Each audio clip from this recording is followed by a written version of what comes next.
நான் வந்து எங்கள் வீட்டில் பன்னீர் ரோஜா செடி வச்சுருக்கேன். அதுலேருந்து ரோஸ் பெட்டல்ஸை ஃப்ரெஷ்ஷாக எடுத்துக்க போகிறேன். கலெக்ட் பண்ண பெட்டல்ஸ் வந்து ஒரு 70 கிராம் வந்துச்சு. இதை ஒரு பவுலில் சேர்த்துட்டு நல்லா க்ளீனாக வாஷ் பண்ணி எடுத்துக்கோங்க.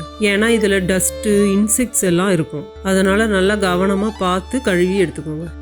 தண்ணியை நல்லா ஃபில்டர் பண்ணிட்டு க்ளீனான கிளாத்தில் ஸ்ப்ரெட் பண்ணிட்டு இன்னொரு துணியால் தண்ணியை நல்லா ஒத்தி எடுத்துடணும். ஃப்ரீயாக ஸ்ப்ரெட் பண்ணிட்டு காய வைக்கணும். இந்த மாதிரி ஈரப்பதமே இல்லாமல் இருக்கணும். பவுலில் சுகரை ஆட் பண்ணிட்டு ஒரு கையளவு ரோஸ் பெட்டல்ஸ் இந்த சுகரோட ஆட் பண்ணி கையாலேயே நல்லா பிசைஞ்சு விடணும். இந்த ப்ராசஸை ஸ்டெப் பை ஸ்டெப்பாக கண்டினியூ பண்ணணும்.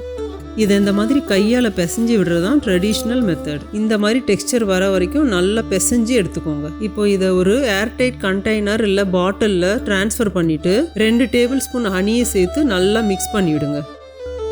அது நல்லா மிக்ஸ் ஆனதுக்கப்புறம் மறுபடியும் 2 டேபிள் ஸ்பூன் ஹனி சேர்த்து மிக்ஸ் பண்ணிவிடுங்க. அப்போ தான் இது ரெண்டும் நல்லா டிசால்வ் ஆகும். இப்போ இதை நல்லா ஏர்டைட்டாக மூடி வச்சுருங்க.